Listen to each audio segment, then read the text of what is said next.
Hey guys, and welcome to JakeUp at Night. So,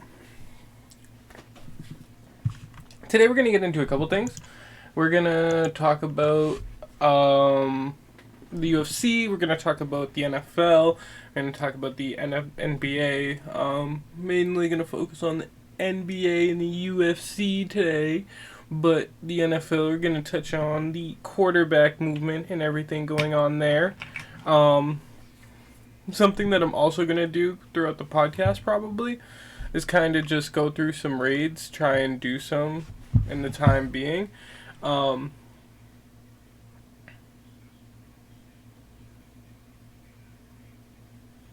interested in catching a shiny Rayquaza just because my friend caught one, so now it's like, oh man, now it's a little bit of a competition.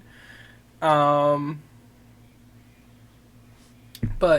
we're not going to do that as a main thing. I'll just keep you updated on that as I go through it. But yeah, so we'll just get straight into it.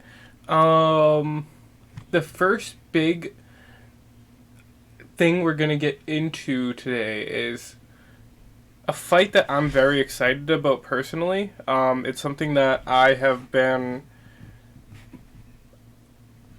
hoping would pull through for a while just because I feel like it's going to be a good fight on top of the fact that the division is something that, has kind of been disappointing in my eyes for a little bit. I saw the TJ Dillashaw fight. Kind of ruined my own surprise right there, but the fight would be the fight that was announced is Henry Cejudo is fighting Aljamain Sterling in the near future.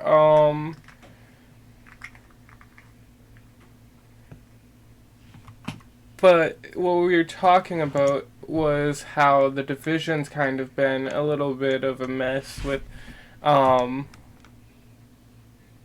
Jan situation. Jan kind of getting pushed down through weird situations. Aljamain retaining the belt but fighting TJ Dillashaw after returning and all of his past crap. Then he has the shoulder situation, horrible fight. So, and it's just been a little bit of a weird situation, but I think this will be, like, the first real test for Aljamain, and I think it'll be an actual, like, come around for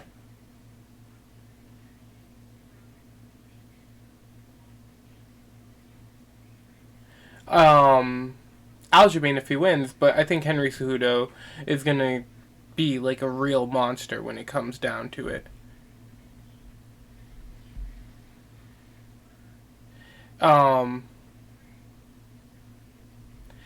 If you look at the other fights that we may have missed, we're going to go over it, but we did talk about it possibly being announced. I don't know if I talked about it officially being announced. Oliveira versus Beneil was officially announced, and that fight will happen.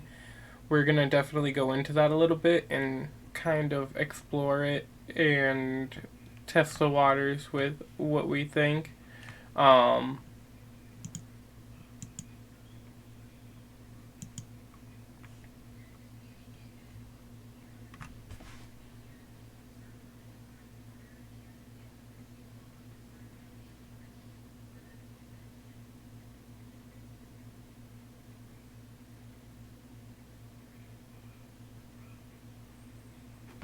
But if we go over to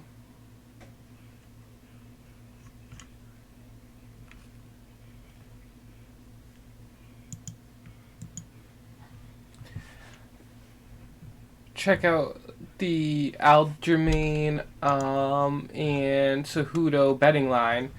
So after it being announced, it's currently sitting at Aljamain, the current champion, at -120. Cejudo, the returning challenger, as the underdog at +100. I think this could be a good line to pick up the underdog. I know that Aljamain, it's going to be a short turnaround for him. Not too short, but, it will be somewhat short. I know he's had some shoulder issues, and I really think Henry Cejudo is not the type of person who just kind of falls off with his training or something of that nature. I think he's going to be really serious with all that stuff and not allow himself to fall off over the past couple of years, even though he may have retired. He's going to be a monster. He really will be. And I think that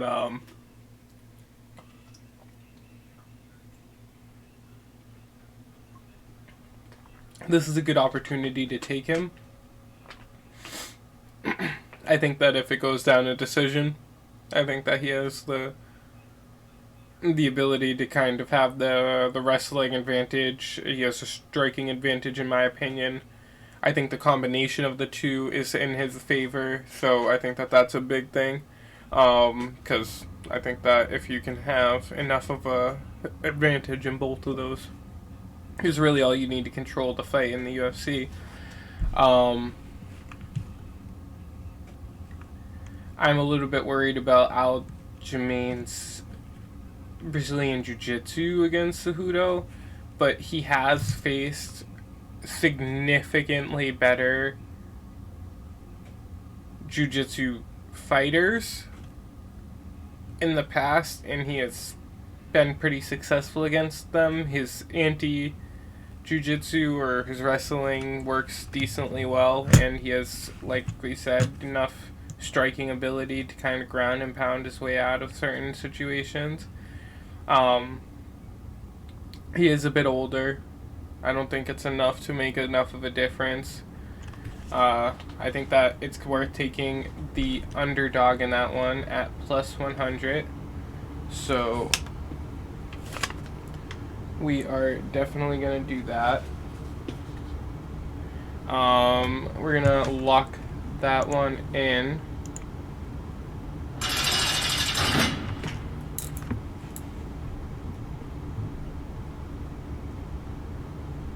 So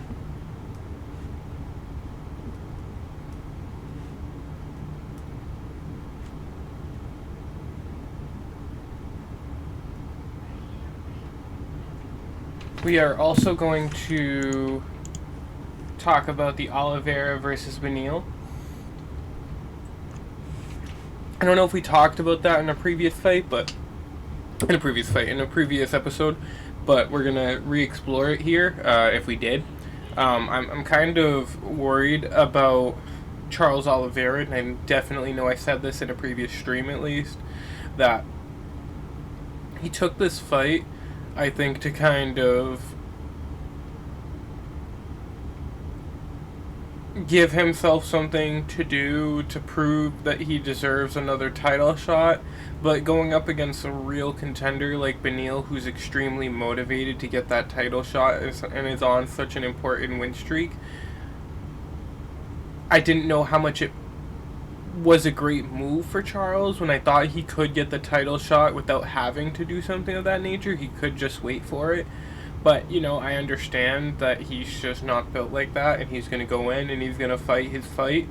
And, I think that is why he is a significant competitor. And, I think that Beneil is the same way. His ability to just push through and keep going at this, even though he hasn't been given maybe the same opportunities as a lot of other people.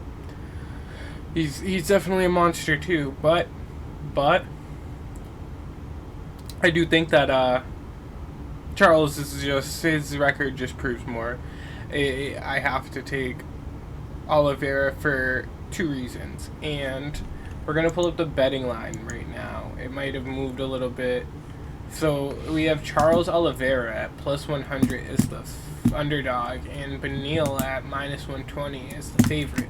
So we're definitely, and this is an easy bet for me, honestly. Maybe I'll be wrong, but it's an easy bet for me.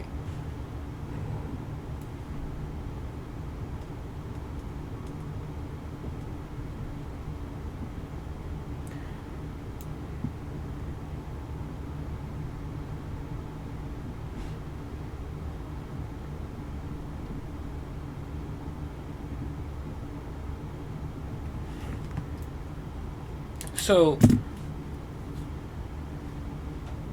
we are going to take this one with the knowledge that Beneil is a great fighter on the win streak. You know, we're not trying to put that away.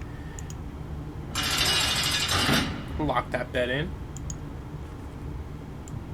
But I just think, you know, if anybody else had fought Islam in that fight, they were also going to lose. I think Islam was motivated. He was ready.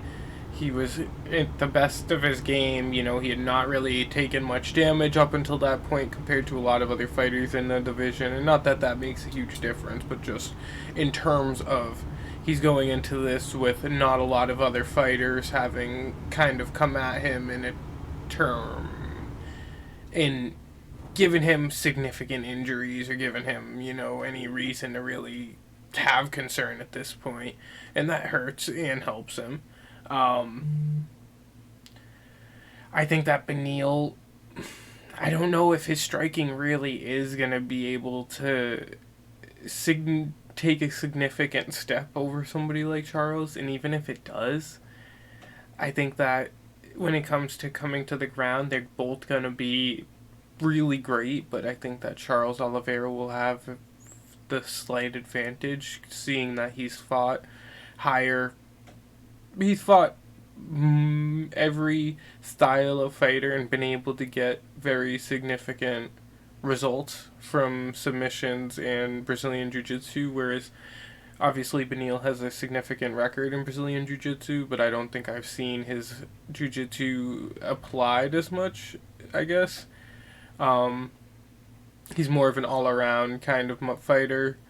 I think that Charles will walk him down, at least for the first few rounds. I think that that's kind of the big issue, though, is that Beneil is he can go for rounds, and, you know, a lot of other fighters, they have an issue taking him down if they're the type of fighter who needs a finish. Like, a lot of times it does seem Charles kind of does. Not all the time, but, you know, it seems like, you know, Charles goes for finishes significantly, which drains the tank. You know, it only will be a 3-round fight, so you can kind of do something like that in that nature, but at the same time, we have to think about it and say, like, will he be able to go those 3 rounds doing that with Beneil? I think he will. So, I'm taking it. I think that it's Olive by submission or decision, but most likely just based off of his fighting style and how long the fight's going to go and how tough it is to get a decision win in the UFC. I think it's going to be a submission. I really do. I think that they're both going to have a bit of a submission battle on the ground with how good they are going back and forth. I think that the striking will be pretty high tier. I think that Charles will have a slight advantage, but hey, who knows? But yep, we have Charles Oliveira at plus 100, and we give him the edge in the fight. We also think it will end in a finish, but we'll take a look at the lines when they come up as the props, like as it comes closer for the props. We're not going to do all that now.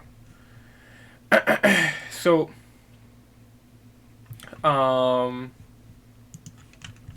the other fight that we wanted to talk about that has been announced is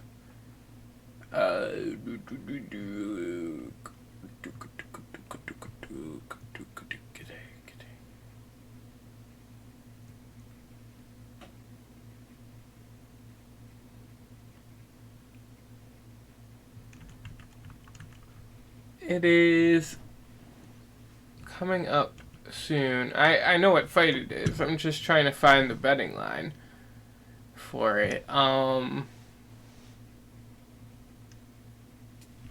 Here would be the best way.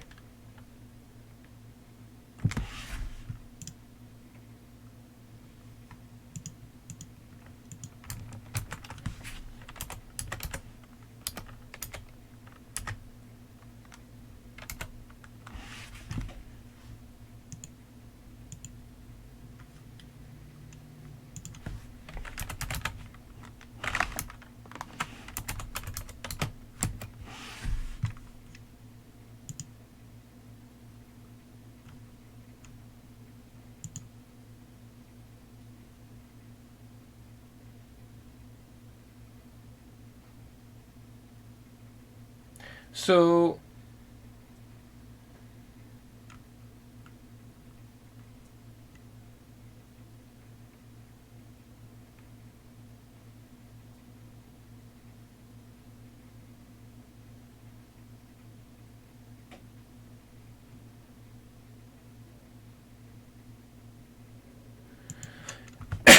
I actually don't think I thought I had seen that this would be.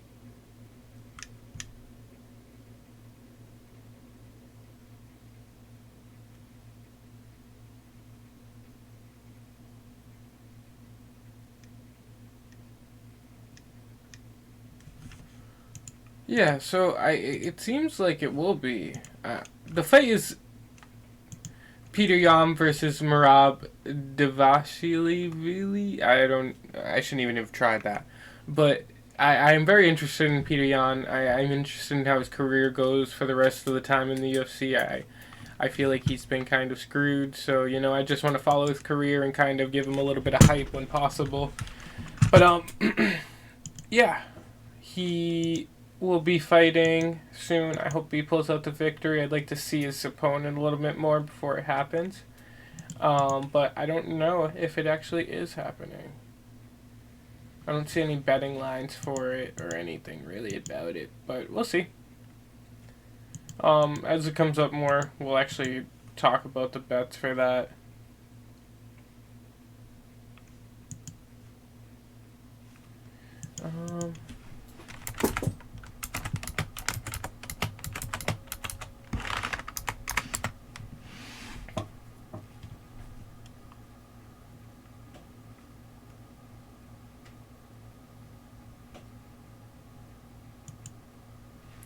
So, I was able to find some odds for the fight.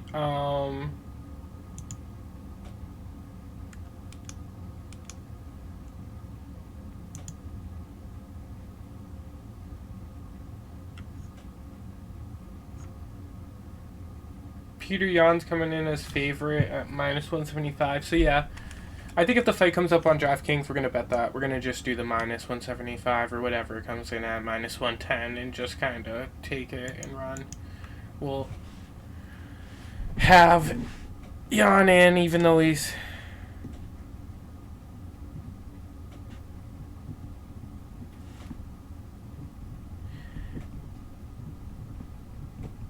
favorited.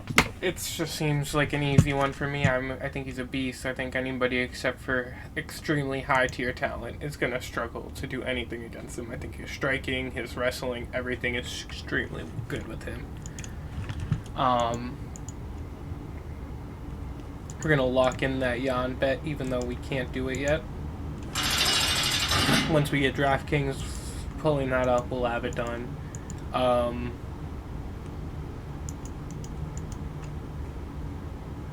But that should kind of wrap up our talk about the UFC. I mean, we kind of can get into the Islam cheating thing, but in my opinion, I think it's all bullshit. I think that, honestly, and I wanted Volk to win. I'm on the team of, I thought Volk had won the fight on the first watch through. I haven't done a second watch through yet without the crowd or whatever, all that bullshit, but whatever, I thought he won. Doesn't matter, he didn't win. I can't change the opinion myself. But everybody talking about him cheating. Jeff Nowitzki, the VP of coach, pull up his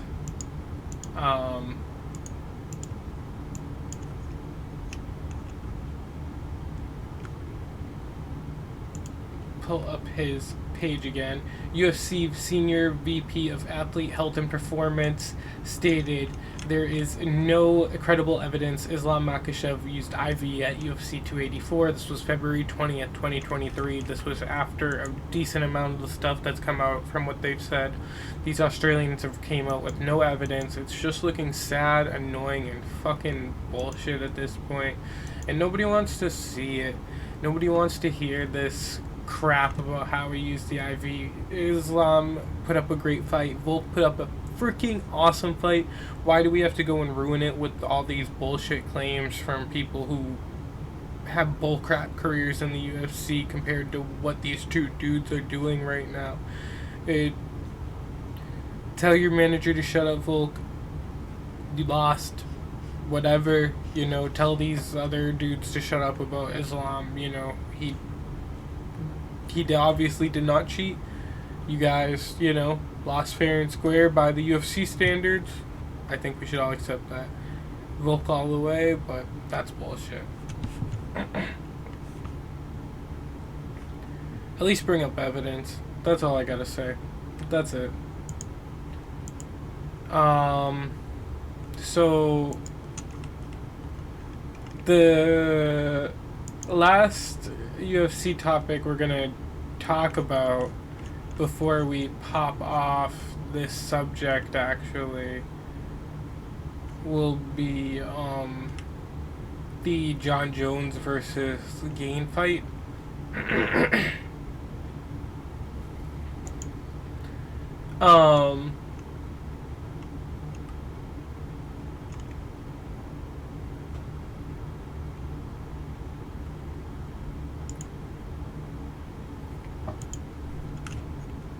The over-under is sitting at 4.5 right now. Now, Gane tends to fight long fights, and I don't think Jon Jones is going to have the finishing power or the wrestlefuck power to really do what he wants, or maybe as some people think he's going to do. I'd see the fight going a long time, I'm not going to lie. The over is favorited. I think that the UFC sees the same thing I do, but with Gane as my favorite, I do struggle to believe that he will get the decision if it goes to decision. I think that them seeing him make that climb up and come for the title directly after, I think that that will be something that will go to Jon Jones if it makes it that far, unless it's a clear just destruction ass whooping. So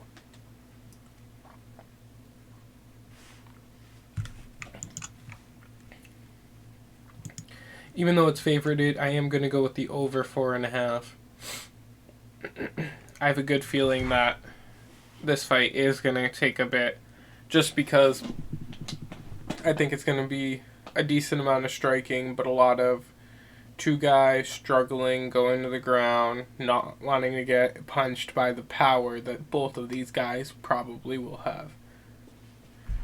And I think that Jon Jones will have the power. I just want to see. I haven't seen it yet at this level, and I think that that's going to be a huge, huge, huge step up. Some easy... let's lock that in. The over 4.5. For Jon Jones and Gane.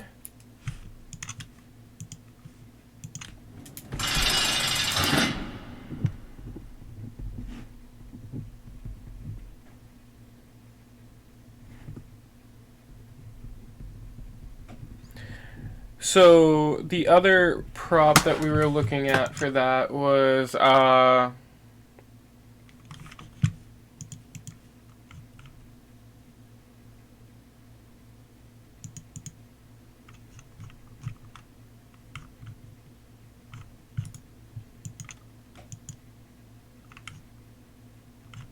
well, it looks like we can't even check out the rest of them yet. We haven't really started. We just, when we're mainly focused on the one that had the over-under, because of course that's kind of an interesting one. But the Shavkat versus Jeff seems like it's easy money. Just to kind of get into that, we always can see, or as we say, this podcast likes to recognize greatness, and I've been keeping up with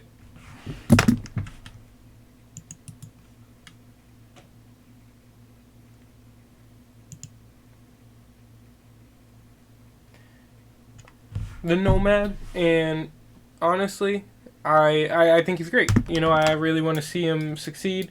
I think that Jeff is really good. I think that Neil has a lot of potential, but I think that he kind of coasts in a lot of his fights. He hasn't had a lot of success against great fighters.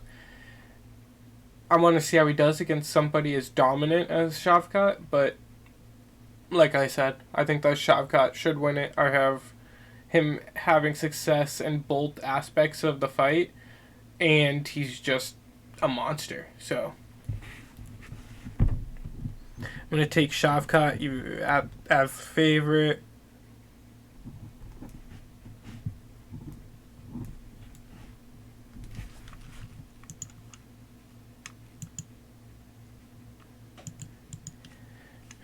He just has a lot of the physical advantages. He's younger, he's taller.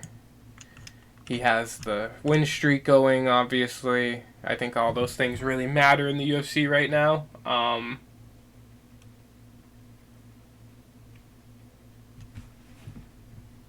Taking him at minus 490. We'll lock that in.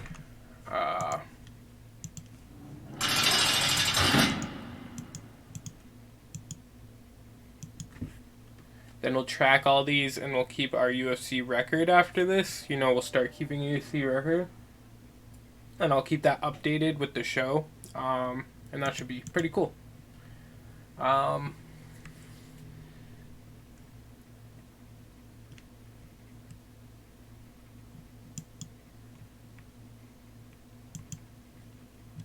So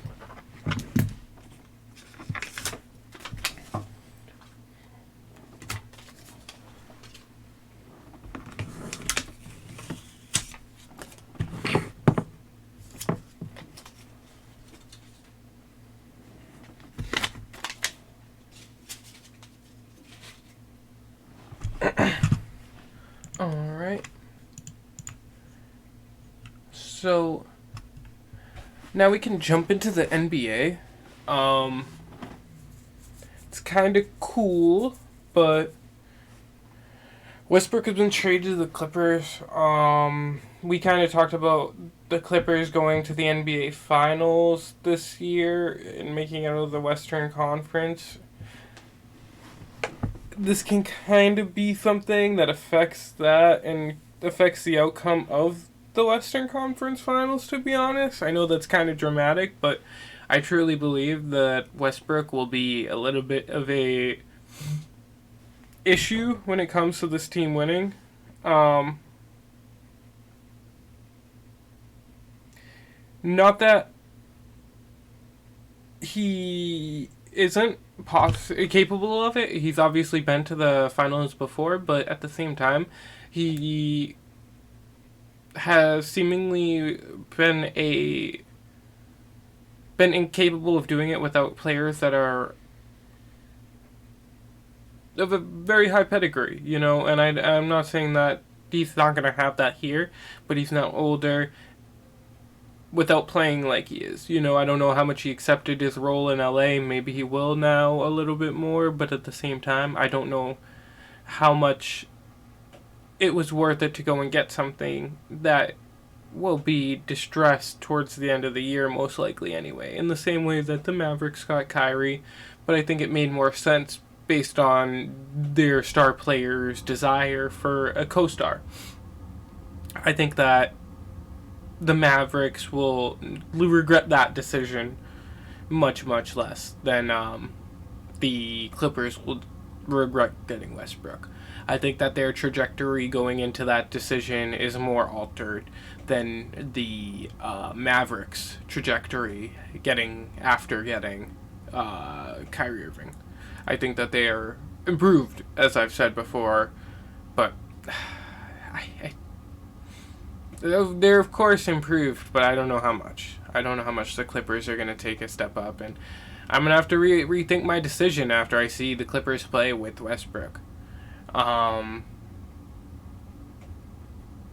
That could be a bet that I have to kind of cash out on and change, but, I really like Westbrook. I've always respected him as a player, as a person.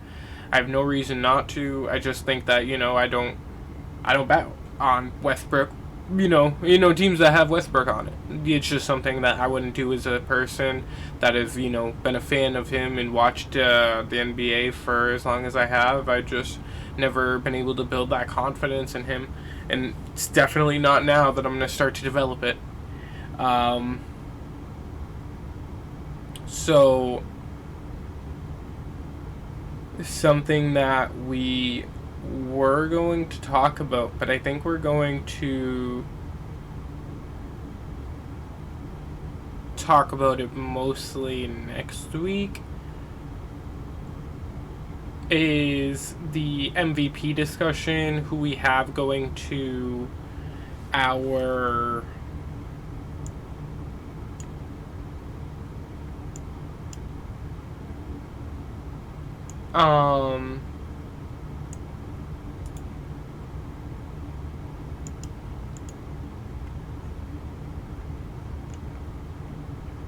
who we have going to be MVP for the regular season. Obviously, I think right now the current betting lines are looking like it has Joel Embiid and Nikola Jokic as 1 and 2, and then it has below that Jason Tatum and Luka Doncic. It's looking a little bit tough on the end of Jason Tatum becoming MVP at this point. The team's looking so good around him, and it also seems as though he doesn't have the statistical basis that a lot of the other players do. Let me take a look right now. I'm on the NBA aspect of it, of the DraftKings, and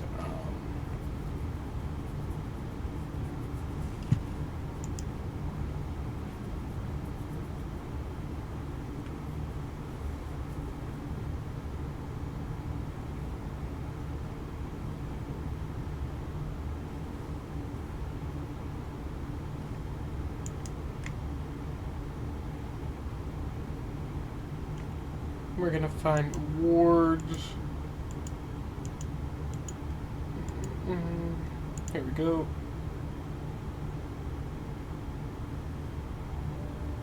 Yeah, so Jason Tatum sitting around 150 to 1.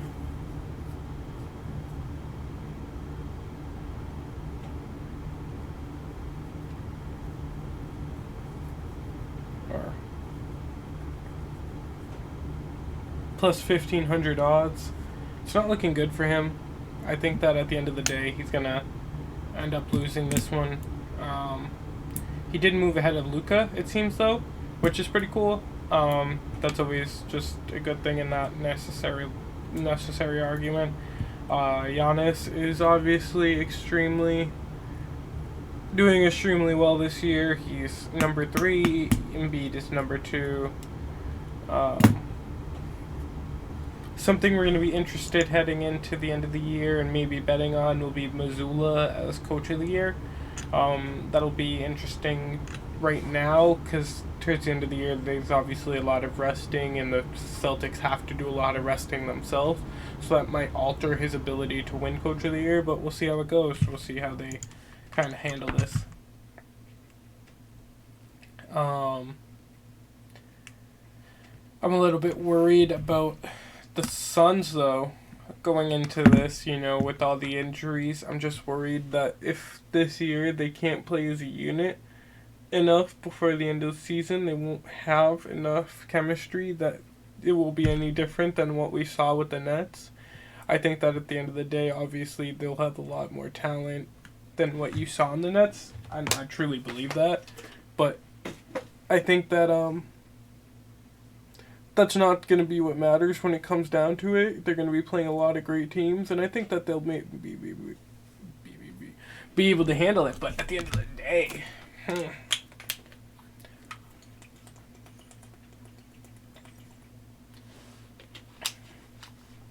KD's great, but can he just walk out there and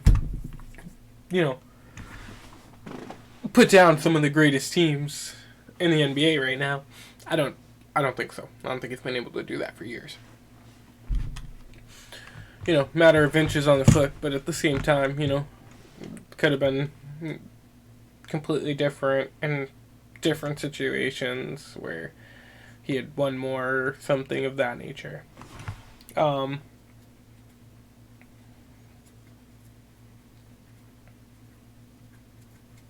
Post All-Star break, all of these teams are kind of looking a little bit weary. I think that the Suns hype should kind of settle down a little bit, but I'm okay with it because I'm not really as deep on it. I think that Mavericks might be better than the Suns by the end of the year if we really are looking at how the injuries kind of taper out and who's on the team. But, I mean, that's kind of, I think, a hot take right now. I truly believe that Kyrie and Luka is going to be an extremely high-tier team, and KD hasn't really been as high tier as we've expected KD to be, and or we've come to believe KD just operates at over the last few years. I'm a little bit worried that this is the year that we start to see KD maybe not take that fall off necessarily, because I don't think that that's at all what it is, but I think it's maybe more. KD is not able to just put a whole team on his back and carry it, and he doesn't have to do that here, but at the same time, if they gave all those assets up to get KD and he can barely get on the court, then it's not even like he can't put the team on his back. He's not even playing, and that's the issue. Is he going to be playing this year? And if not, then who knows what's going to happen next year with him? Who knows if he'll be on the Suns? Who knows? And if he is on the Suns, then what is the guarantee that next year the injuries don't increase as he encroaches on 37, which is unprecedented territory for... Wait, how old is KD? Did I get that wrong?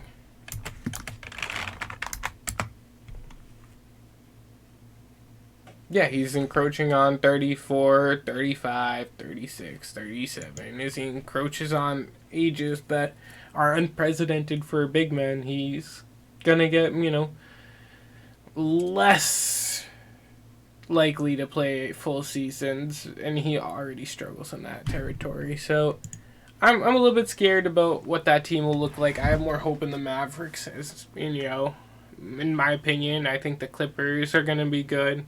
I think it'll be maybe the Clippers and the Mavericks going into it, with the Suns, having good luck. But I think I'm starting to have some Nuggets fever. I think they've struggled in the past, but they've had injury trouble, and outside of that, I think that their matchups have just been disfavorable to them. I don't know if I believe that that's going to happen again. I think that the lack of injuries, or hopefully a lack of injuries, will put them on the path to going up against maybe the Celtics even this year in the finals, which will be probably the best possible matchup. That'll be two powerhouse teams, and I think sadly my Celtics will lose. But we'll have to see. The more I wait, the more I'm thinking I might have to change my bet and go with the Nuggets to go to the championship. I mean, I just don't see what anybody else in the NBA's Western Conference can do to stop them. The further I get, I've kind of been thinking about this, it just seems like, in past years, there's always been something that stopped it, but it was like one or two things that kind of came up on a path to stopping them to getting to the finals. I don't know if I can bet against them and that happening again. I think that they're the best team in the Western Conference, in my opinion, and how can I not bet on them doing that if, they're always being held back by fate type stuff, in my opinion, up until this point.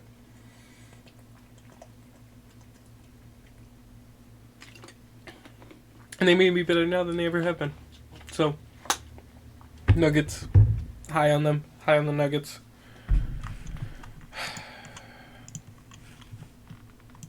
Um, let's transition. We were talking about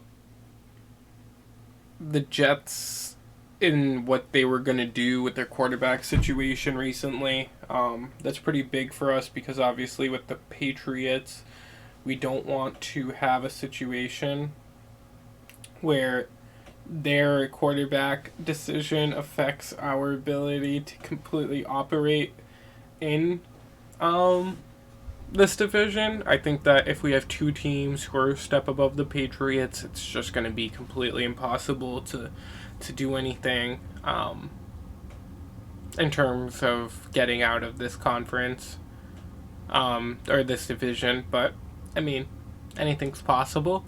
I think that if they do end up getting either Derek Carr or Aaron Rodgers, which seems to be the two quarterbacks that they're interested in, I think it'll be a very tough thing for the Patriots. But I think either way, it'll be really important for the Patriots to be able to take advantage of this offseason so that they don't have to stress as much about the Jets getting a quarterback that can cause them to be a step above the Patriots. That's insane just to think about. But, I mean, hey, it does happen. There's no way to guarantee that, stuff like that was never going to happen. But who thought it was going to be so soon after the time that Brady left that the Jets could be a step above the Patriots? I mean, who knows?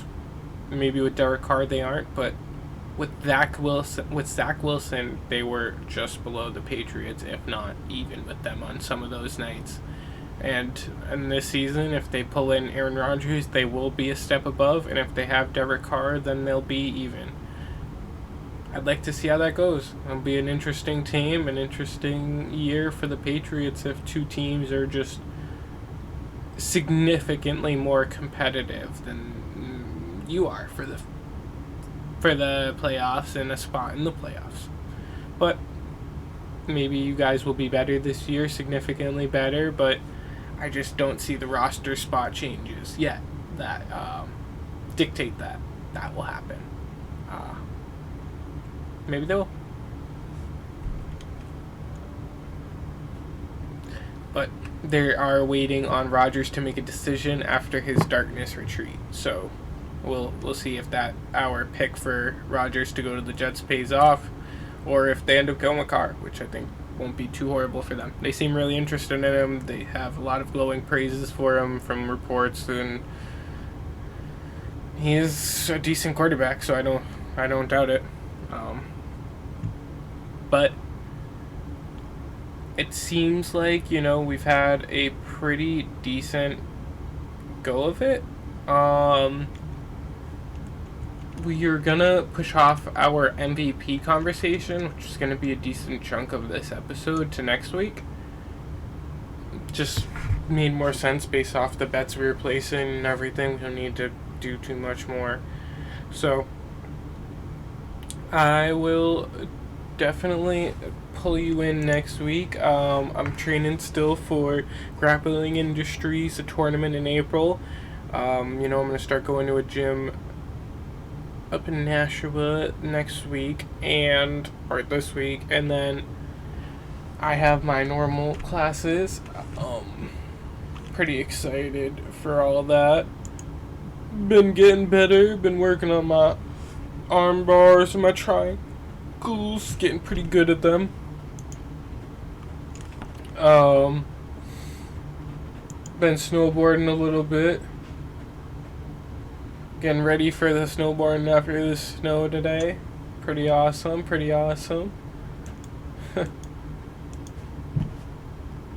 I didn't end up getting to do the Rayquaza, but I guess it happens, right? Oh my god, it went from 46 trainers in the queue to 2,000. I think I messed up, man. But whatever. We had a good time. I think that I'll get that Rayquaza anyway. I'll update you guys for sure. keeps updating you on the Pokemon, the catches, the shinies, all that stuff. I'll definitely put it on my TikTok, YouTube and all that. Definitely catch the podcast on all of those. We got it on Google, Apple, Spotify. We have it on YouTube.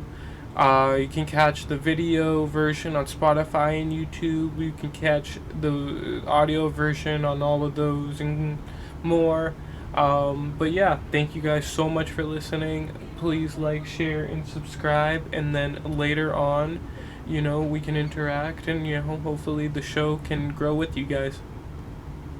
So, thank you for listening to JakeUp Night. Have a great day, have a great week, and hopefully this will get put up by the end of the week.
At night.